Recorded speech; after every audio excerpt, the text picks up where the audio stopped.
Hey guys, welcome back to another Dumpster Talk. Of course, we got Todd here, and we have two very special guests today. We have Zach and Dustin from Leonhardt.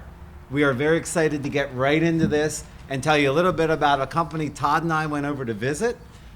They came here to visit ours, and it seems like we have a lot in common. And this talk today will probably be a wide-ranging thing. You have two guys here who came from the shop floor up into management.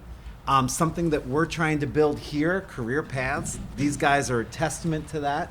And then we're going to talk a little bit about the company, our different cultures and capabilities that both of us do.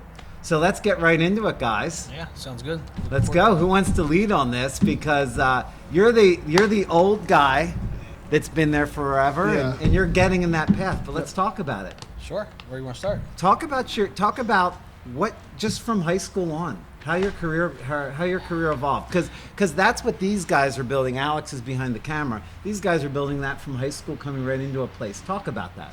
Yeah, so in high school, went through a bunch of the typical retail job type of thing, and what was your worst job? I worked at Walmart as pushing carts for a long time. I was and I got to do the people greeter thing. That was also that was you. Yeah, but that led right into sales, right?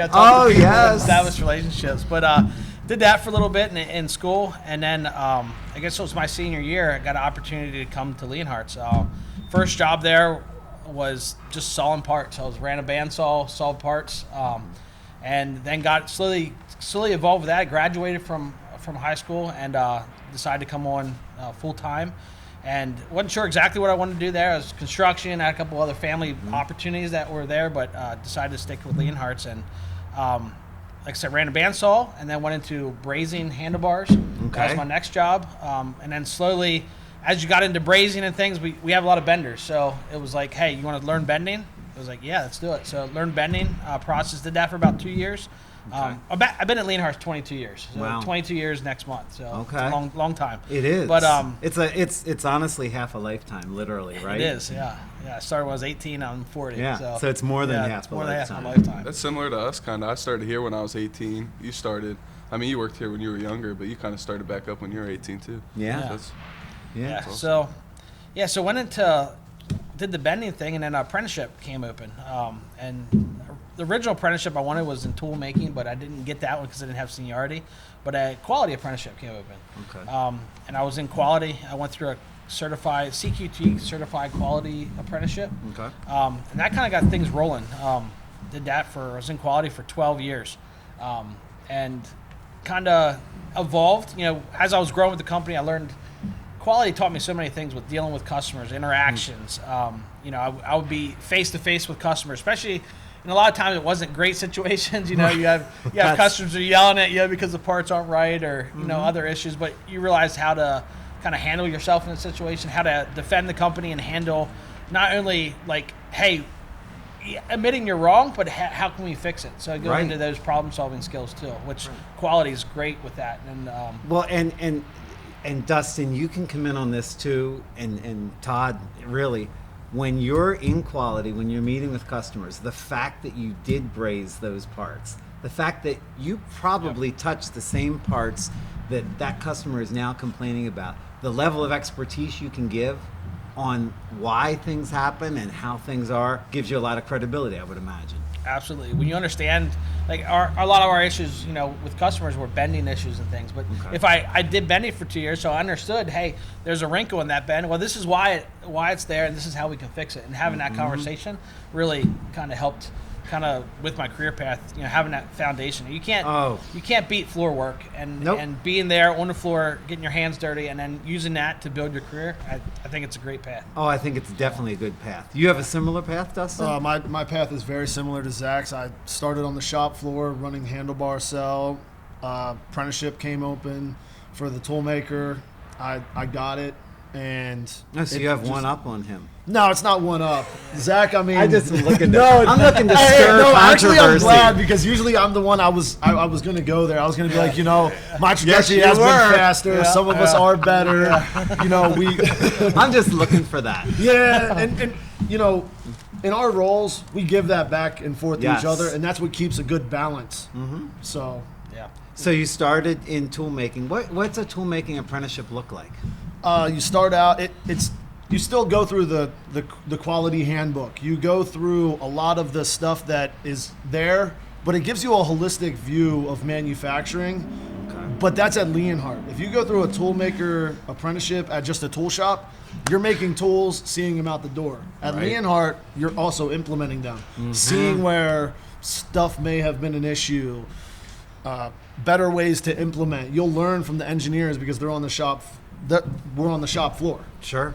You're building a tool around a process. Exactly. You're Correct. building a tool. Yes. I see. And then, building a tool around a process and then implementing it, seeing the lessons learned, and you'll grow tenfold at a Leonhardt where tool making is a fraction of what we do. Correct, because Todd and I were there. Yep. We saw your operation is amazing. You're actually on the fly, seeing the problem, and can improvise and change it. And if you make something wrong, you're going to hear about it. Yeah, if you make something wrong, Right. you're going to hear about it. If you just work at a normal tool shop, that's all you do, you're going to get drawings. The engineer is at somewhere else. You're going to get drawings, make it out the door. Never know if it was implemented correctly. It's not a flawed system. That's what a toolmaker is. But to really grow people in the trades, Leonhardt, you'll see the whole process. We saw the process, didn't we? It was very impressive. Yeah. The first thing I was thinking, I saw a lot of young people while walking through your shop. How do you guys find it hard or easy to kind of attract young people to you guys and then keep them? That's something new to us. We have established a pretty robust apprenticeship program. We're still, always continuous improvement, but right now we have the first 12 apprentices throughout quality apprenticeship, robotics apprenticeship, welding apprenticeship, and toolmaking apprenticeship. And maintenance? There is that yes. There's a maintenance, but I think that's great. mechatronics. Yeah, mechatronics. 12, and your total employee base is how many? Right around 100, I think. right around Yeah. That's a really high percentage. Yeah. That's a lot of 10% of commitment our- a lot of commitment to training Yes. Yep. and advancement. That's one of our core purposes. Yeah, is to develop the trades. Our owner, Craig, his mission is to grow people in the trades, and the way you do that through apprenticeships.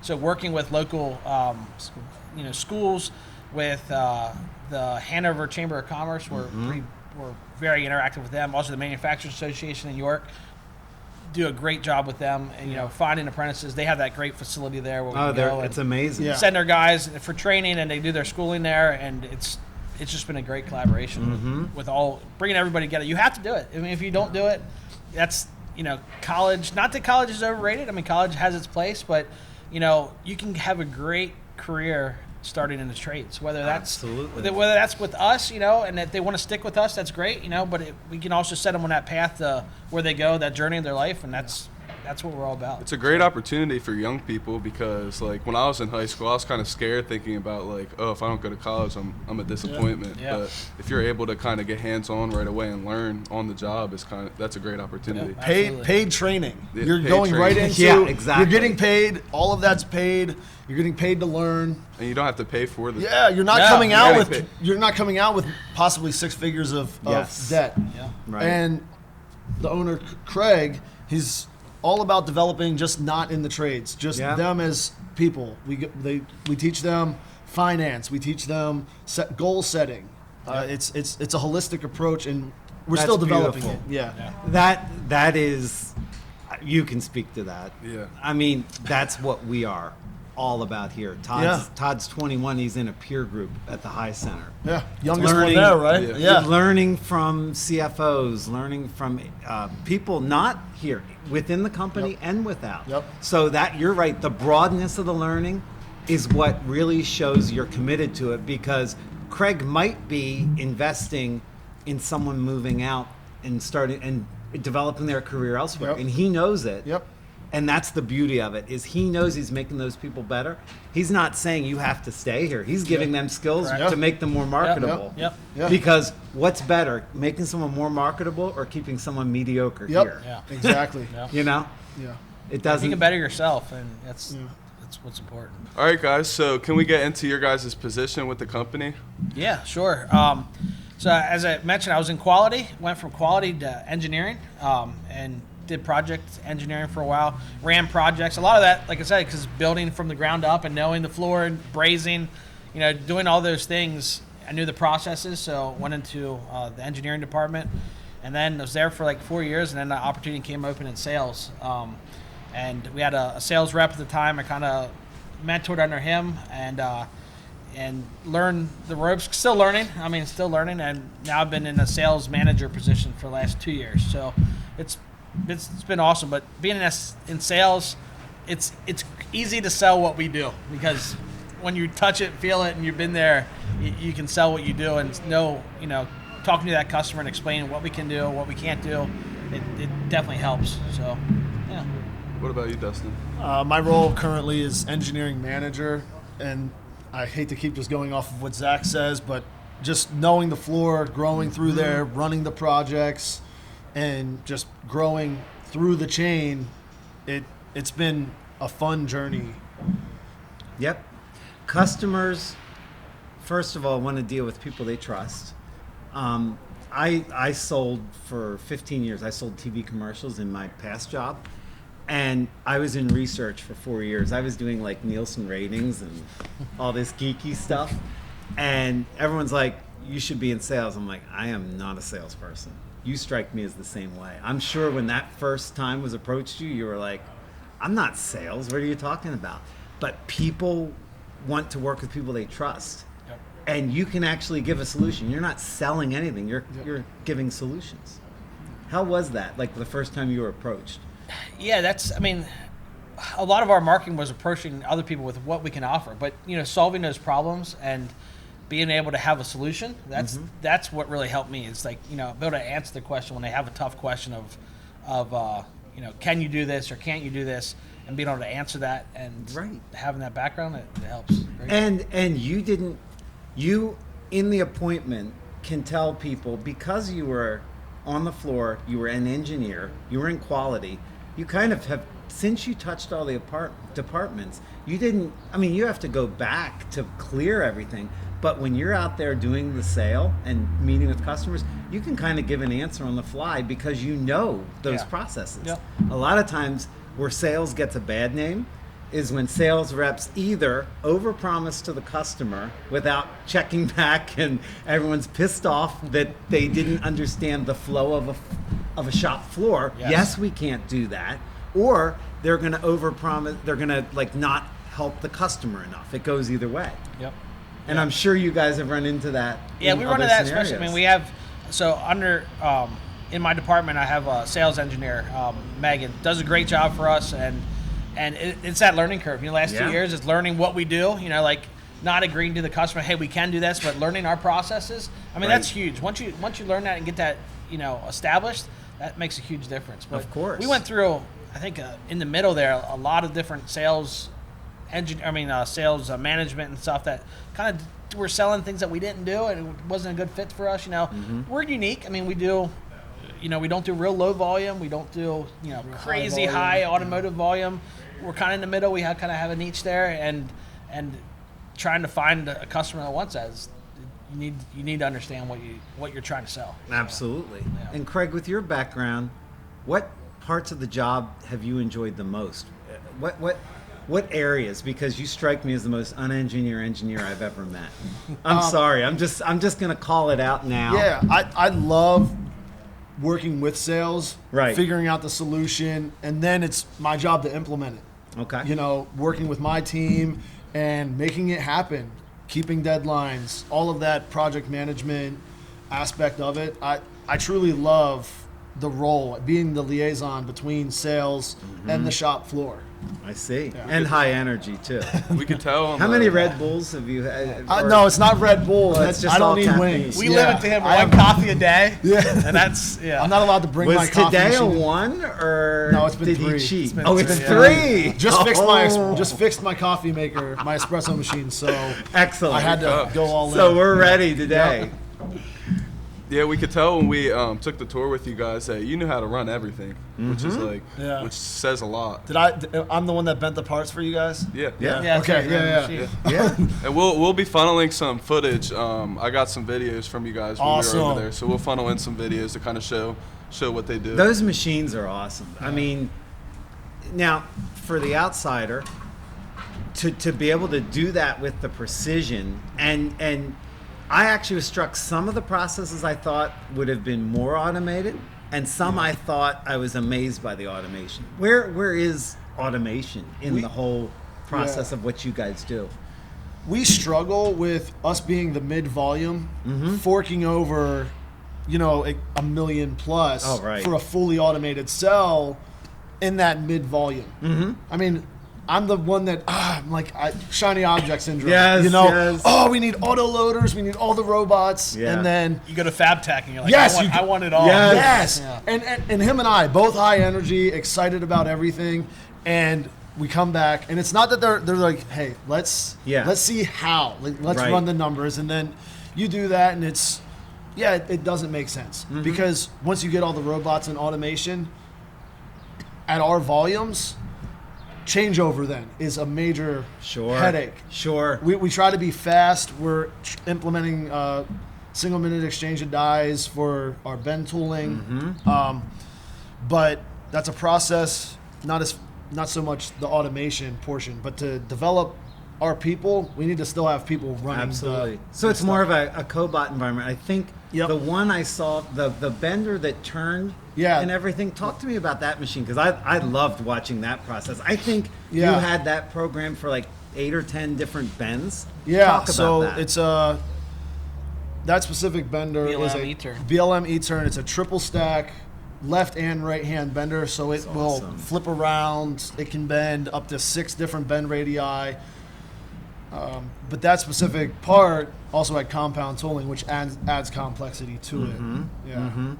That was really neat to see. Yeah. You got to add that. You got to splice that in right now. Oh, yeah, we got to show that. That was a really cool one. But I can also see the problem with making it too automated is if there's a mistake, you're really going to be burning through a lot of parts till you discover it. And creating other bottlenecks on your shop floor. That's the other thing people don't think about. Correct. So that's where, like, when you get into high volume stuff, which when we do some stuff when I say high volume, 20, 30,000 pieces, that's where it's nice to have a cellular setup, where explain that, because I don't know what that means. So you have the bender there, bending parts that go into a rack, and then that rack is getting pulled by the robotic welder, so that it's kind of continuous flow. It's a one-piece flow. One-piece, one-piece flow. One-piece flow compared that way to you don't have a whole lot of scrap that's made by the time. Well, we like scrap. Yeah, you like scrap. Come on. We don't want to fill our. I'm kidding. I'm kidding. We know our customers need to run efficiently. I was looking for some survive. tubes here in our tour, so it happens. But with that, then you kind of minimize that the chance of having multiple defects. I mean, it still happens. Another thing, we control a lot of our processes. So, as far as like once it gets through welding, we have a polish department. Okay. So they're finding mistakes there at the polish department, removing them, and then they get that direct feedback. Hey, we're getting a bunch of marks in this area. That feedback kind of flows right through the system, and it goes right to the bender who's bending it, and they can also talk to, hey, this is where the defect's coming from. This is how we fix it, and hopefully they'll kind of eliminate some of that defects and errors.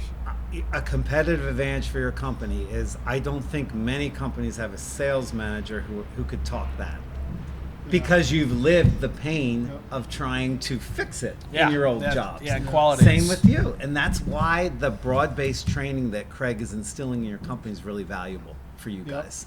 Because you all have touched different parts of it. Cross training is a big thing too. Not just somebody running a bender.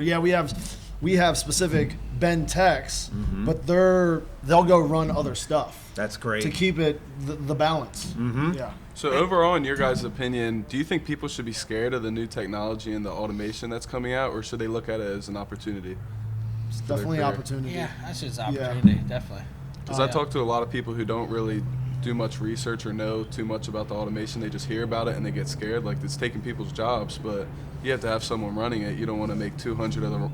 You do. It's a shift, right? It's a shift from workers working on the actual handling the product to someone programming the machines. In our industry, I don't know. I mean, never say never, I guess, but to a lights out situation where things would just run, Yeah. we need that human touch. I don't know if we can get away from it in the manufacturing. Looking No. at your floor, Yeah. I don't think you could. No. And the fact that your parts, the other thing I was struck, you're making a lot of things that take up space. Yeah. Correct. So Yep. it's like it's hard to do that. That would be a very hard automation, I would imagine. There's a lot of moving parts to what we do that it would just be a massive investment to automate the full system. Yeah. And in the overall manufacturing infrastructure, historically, do certain companies have just bending? Like, explain to us how that works, because we work with a lot of different companies. We work with, companies that just run laser, some that just design and install. We run the gamut.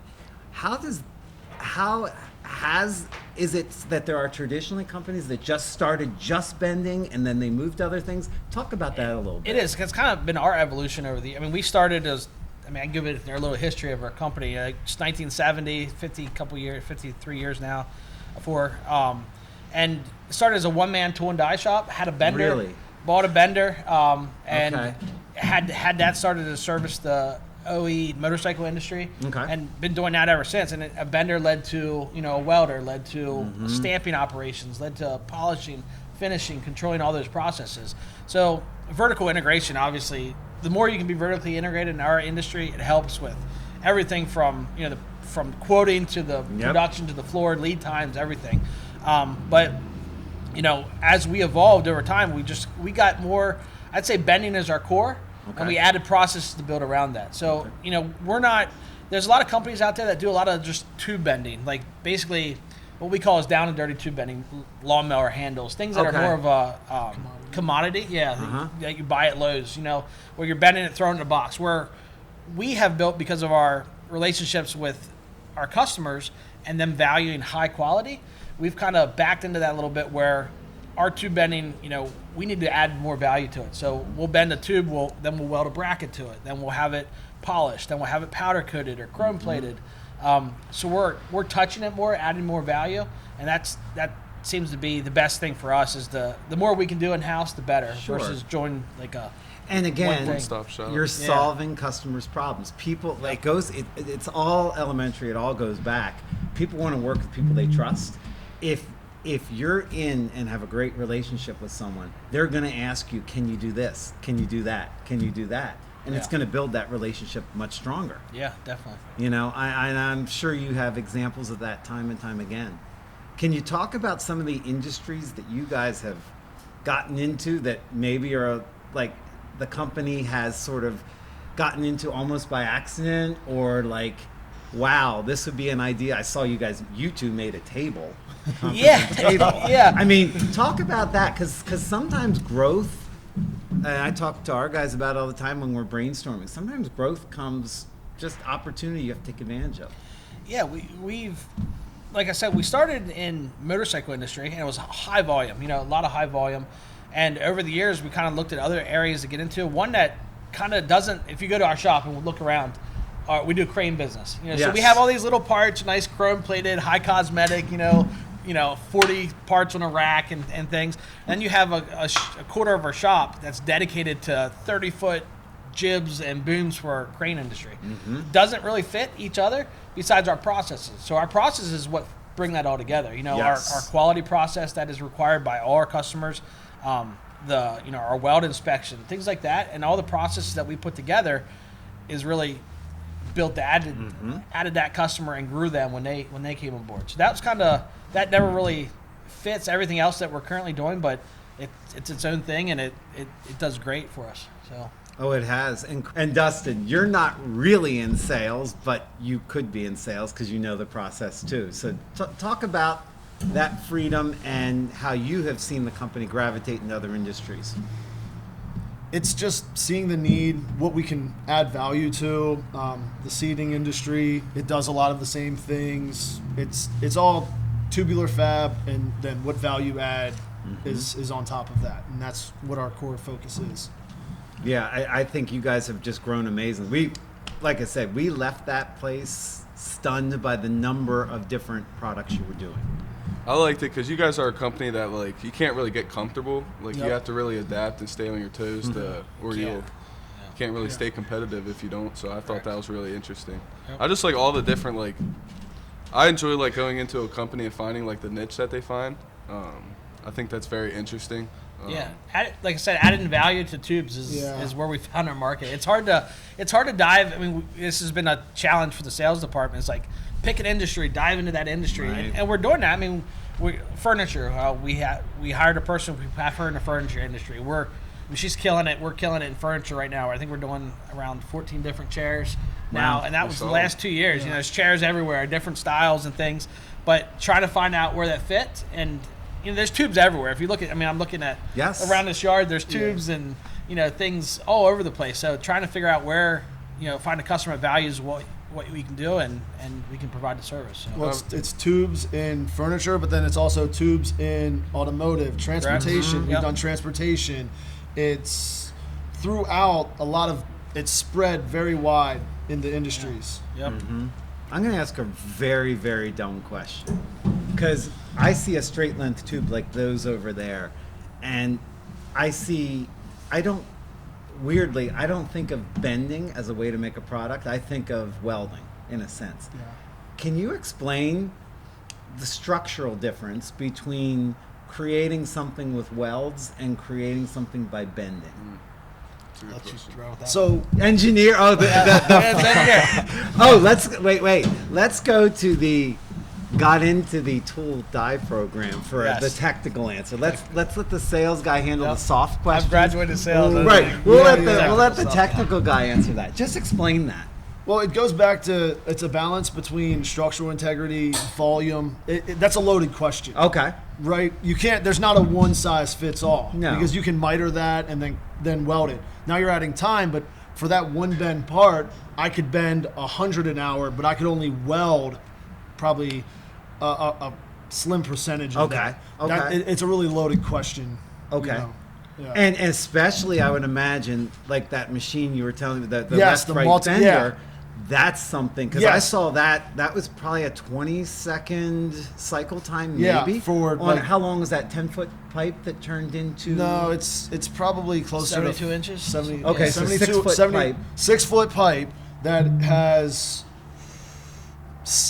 8 bends on it. Right. And then by the time you have to manipulate that with weld and everything, you're talking maybe a handful an hour. Right. To make it to that Right. precision. Precision plays. That's another portion of weld will pull it and stuff. Once you dial in one of those electric benders, you'll just be able to run that That's beautiful. pretty consistently, bearing that the material is from the same heat. Okay. Yeah. Have you seen projects where you've actually changed the design to more bending versus welding, or or would they never have come, or is that never something that would happen?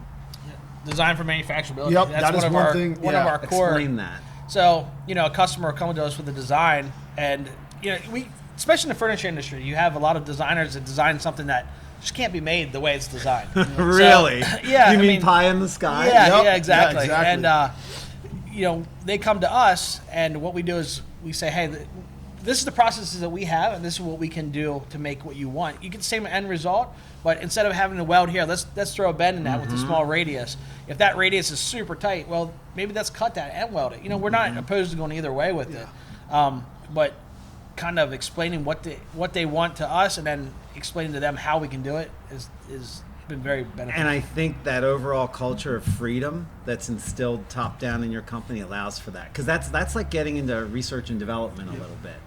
Yeah.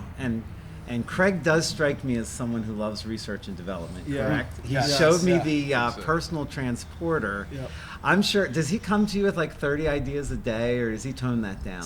It's not quite 30 a day, but maybe 30 a month. Okay. It's definitely, and it's a lot of his is not really pie in the sky. I mean, these are actual. That was in the sky, but Yeah, that was it pie. it does go in the sky, but that is a tangible Yes. product that,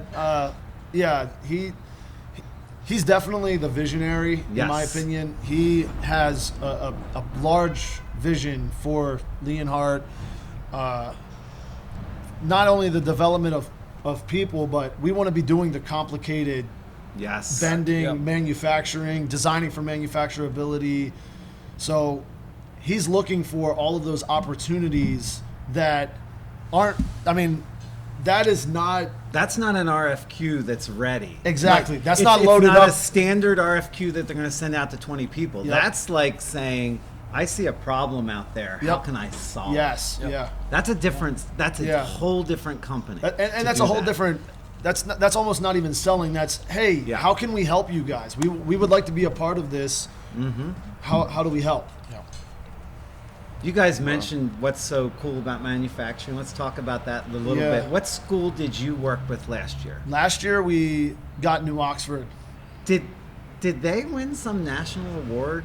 for their welding, I think. What? Yeah. So that school seems to be a really, really We were technically yes. advanced. Their tech school. center, New Oxford, is is amazing. Is incredible. Okay. Yeah. Yeah. Okay. What is your talk about how that program works and how your company is involved? What's cool about manufacturing as a whole. So they get 8th graders into a facility to create a highlight reel for the company. Oh, cool. Yep. They bring, it's a team. They hold interviews. Last year we had 2 teams. They would swap out. One team would hold interviews, and then they would create a video, and then they hand out various awards. Oh, that's cool. So Yep. what did your team kind of focus on with their project? The tube process all the way Okay. through the manufacturing facility. This year we haven't created a storyline yet. We kind of do that once they come in. They get a feel for it. Storyline creation. Learned a lot last year. Kind of created a process now. We didn't. Last year was our first year. This year we got Dallastown. Oh, cool. So we're pretty excited.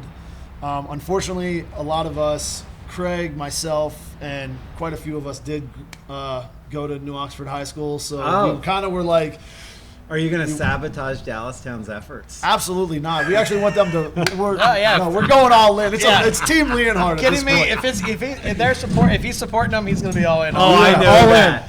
Yeah. I know that. How long of a process is it for It's when they come in? so when they come in, it's just a day, but Okay. they allow them kids. I think it's almost a month for them to get the video together, even though it's a short video.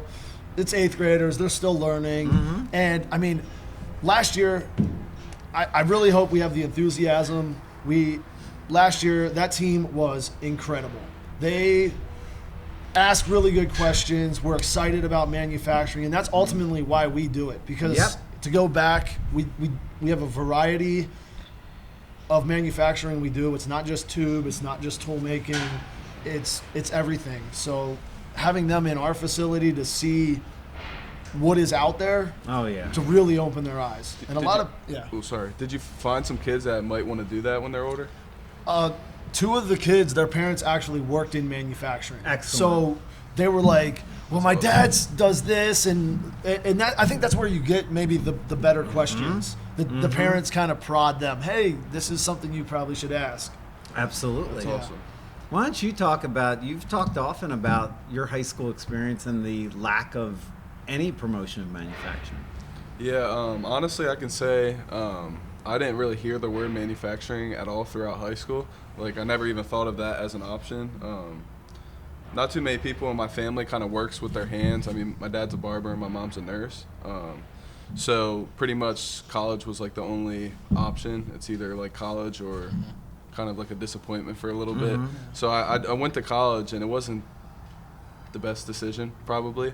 That's why like I care so much about giving like the younger kids like an opportunity to see that there's just something out there. Like at least try an apprenticeship before you like spend $20,000 a year on Yeah, college absolutely. or even a semester. Yeah. Just give it a try. You have like my biggest thing in high school, like when you would bring up a gap year, people would look at you like you're crazy and like why would you ever take a gap year? Yeah. But like I think that's the smartest thing someone can take. Like I don't think whether you start college at 18 or 19, I don't think it really matters No. as much. Yeah. You might But get out. figuring out the direction you want to go is Yeah. probably more important than getting started possibly in the wrong direction. Yeah. When we Correct. were in high school, I mean, college was what they pushed. It was like Yeah, an absolutely. anomaly. Oh, you want to go actually work right after high school? You have your whole life to work. I would think trades were actually even not pushed. No. Trades. No. It's crazy. Yeah. You only had woodworking and a shoddy weld weld center. And that's the Right. bubble you see now, right? Yep. So it wasn't pushed when we were in high school, and a lot of kids went to college. And now you have this bubble Yes. of when College and educated. everything hit 2-3 years ago, and it's like everything shut down, and now you don't have all these people to fill out the trades that you need. You need to fill. Correct. So. And I think sometimes it's people think, gosh, the either this or that. And what I like about your organization and what I like about ours is we've brought learning into manufacturing.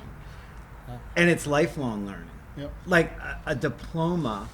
So you could go to college, do great, and if you keep learning, you're going to be an amazing person in your career. But if you go to college and stop learning, you're going to go nowhere. Because it's about lifelong learning. And you guys have talked to that about your commitments, what your company allows you to learn.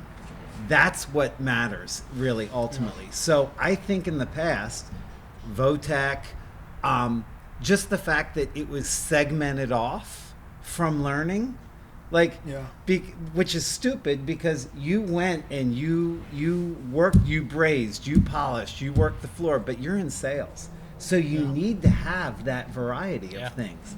But we always we split things off too much. Yep. When looking at the whole as the person as a whole and educating them in manufacturing, educating them in the trades, and educating them in business, and educating them in sales. That's important. Yeah. And I think we didn't do that enough in the past. Absolutely. Yes, and we're still educating. I mean, Craig has performance plans. We're each still, every year, we're taking more courses, adding to our skill set to better What are serve. some things you guys are doing? Just if you can share in the company, like what kind of education does he promote, or does he have you guys come up with? Hey, is it a collaborative? It's effort? collaborative. Right now, we are doing 2 years ago, I did project management Okay. boot camp. This year, Six Sigma certification for a handful of us. I think I forget how many, but that's great. yeah. Yeah, sales department, we're continuing to, we work with a few sales coaches and things.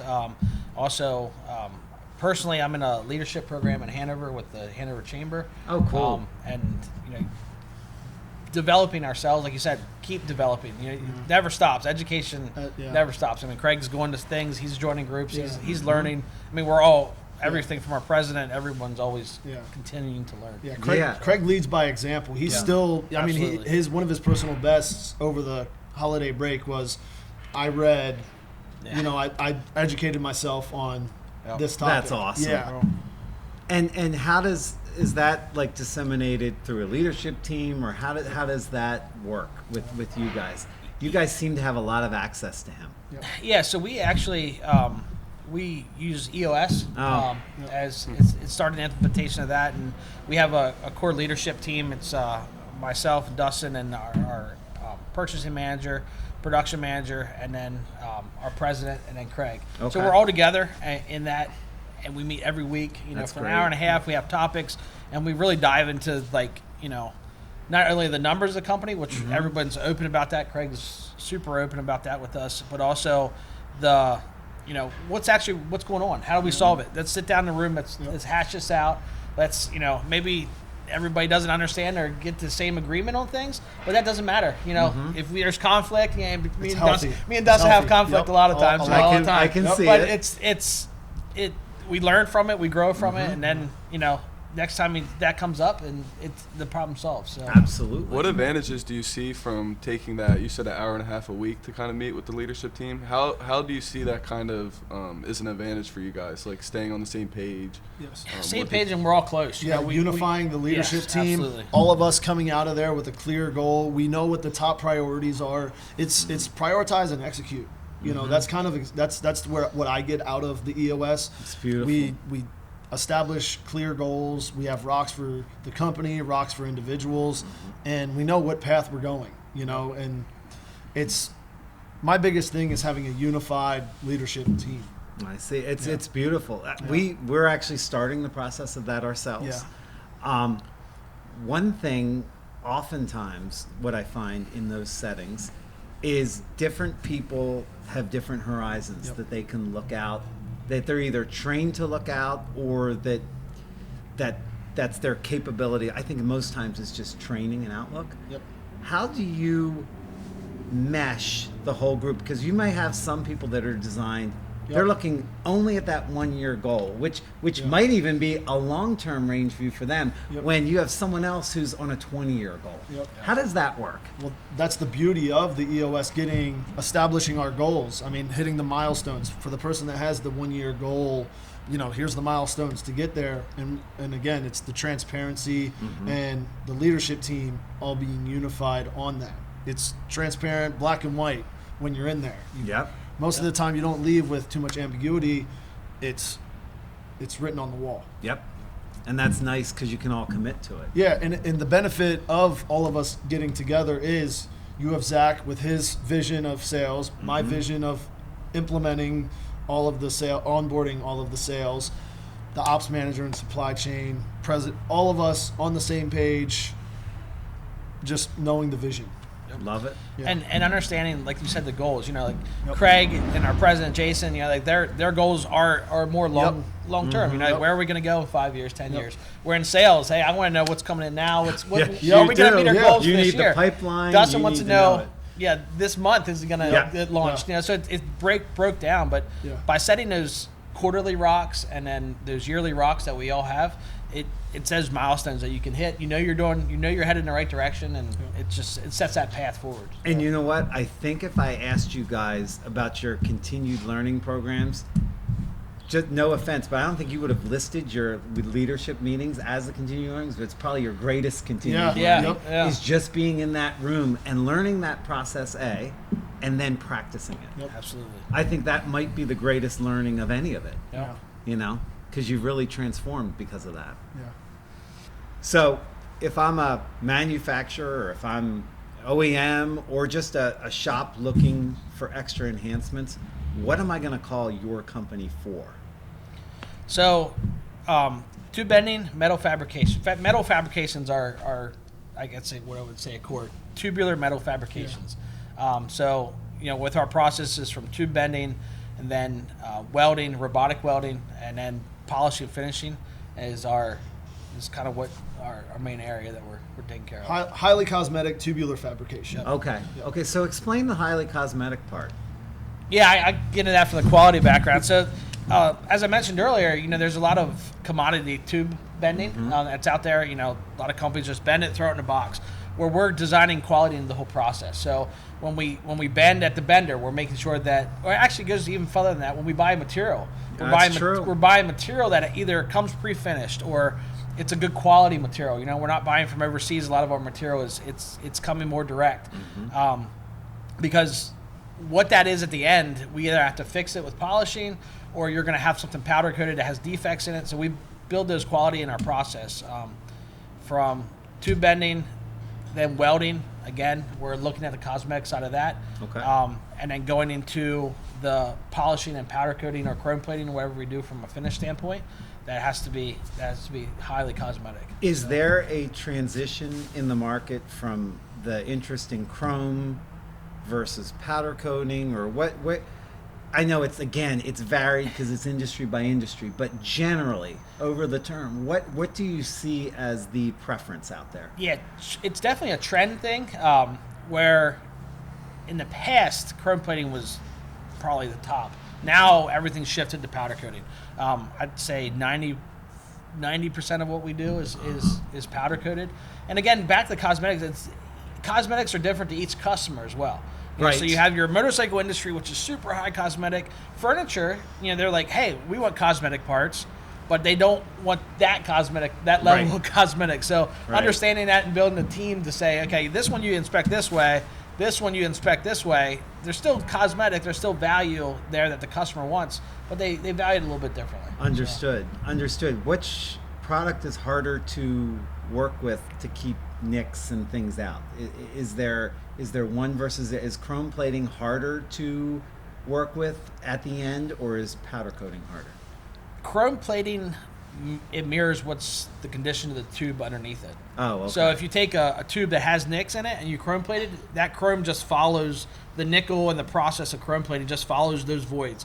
Where powder coat does tend to level out a little bit, it fills some of the granular things that you get into. Okay. It kind of, and then again, that's a whole other topic. Oh, we could go days. Colors of powder coat, flat versus glossy. They each kind of reflect differently on what you're providing. But again, it's what the customer wants, and that's what we can do. We went from you guys thinking this is a 10-minute thing to a long discussion that has been absolutely amazing. We appreciate everything. This has been a great discussion, don't you think? For sure. We would like to just end it off with, we always ask our guests, what advice you wish someone gave you when you were 21? We have a lot of young guys here, around 21, 22. Yeah, I mean, advice just know where you want to go to from a career. It's hard to know at 21 where you want to end up at, but think about that. Think more short term. I was 21. It was just, what are we going to do tonight? What's this weekend bringing? But trying to get, kind of have a plan. Write it down. Write it down what you want to do, where you want to be in that 5-year, 10-year plan, and try to hit those goals. So it's not easy, especially at that age. But I wish that someone would have, which I did. I couldn't say I wish for that because I did have that. I started 21 and where I was, and I had that path kind of, there that I could take if I wanted to take advantage of it, and it's worked out. So. I think it goes before 21. 21 may be too late. The 16, 17-year-old, go do some not so fun jobs. Figure out maybe what you don't want to do. Take the leap year between high school and figuring out a path. Go do those tough jobs. Figure out what you don't want to do, and then maybe it'll lead you to the path where you want to go.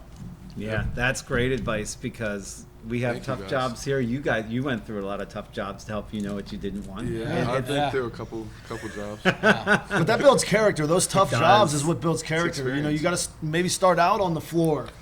Learn the processes and Walmart pushing carts. I realized that's that. Right. I don't want to do that. I still do not see you with the smiley face thing. The rollback sticker. I can't imagine. He's giving everybody those. Give him a little sticker out. All the kids. Yeah. Lollipop. Well, this has been a great discussion. Thank you both for being here. Leonhardt Manufacturing. Look them up at leonhardtmanufacturing.com. See their capabilities and, most importantly, the people they are and who they're developing to build manufacturing in this area. Thanks again for the show, guys. Have a great one. See you guys on the next episode.